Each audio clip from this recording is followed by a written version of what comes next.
one way to do this, whether it's us or someone else, is hiring a third-party manager. I will always advocate for it. Many of you get into self-storage because you're told it's a passive asset class, and real estate in general is known as a passive investment. But for some reason in self-storage, unlike other asset classes, like most apartment acquisitions firms don't also try to manage the facility.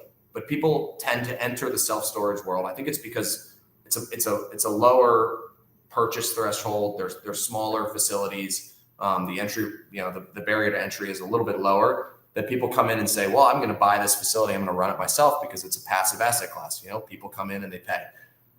Then very quickly realize that you have to make choices around a technology stack. You need to think about how you're going to answer the phones. You need to understand lien law and delinquency, which is different state by state.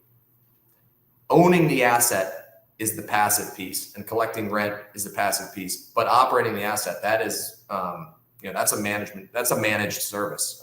So we have always thought you should separate those things. And when you do that, you'll have somebody that is fully focused on performance in the services and component of running a facility. So that's my pitch for third-party management, whether it's us or somebody else. It creates accountability. It helps you sell your asset. You have credible books, and you have something that's easier to sell because you won't be discounted for sort of, we've seen a lot of owner operators kind of fudge the books.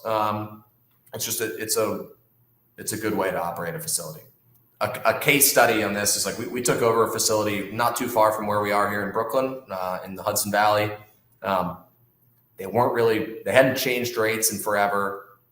They weren't selling insurance, so they weren't focused on pushing it through to tenants. And I think the key indicator of whether there's an active manager on a site, this would be kind of a trick of the trade if you're looking at a new, like an off-market deal, is how many Google reviews are there and how recent are they? So we came in with a strategy around, we're really going to focus on the tenant protection capture rate. We're going to start actively managing these rates because there wasn't a lot of active management there. They weren't pricing based on what competitors were doing. And we're going to go try to capture reviews so we can separate ourselves. We can perform better on SEO, and it resulted in 10% immediate 10% increase in top line, and we filled up the facility, and now we're in a position at that facility where we're in the fun part, which is ECRI, pushing rates on tenants and backfilling them during summer. It's a good place to be.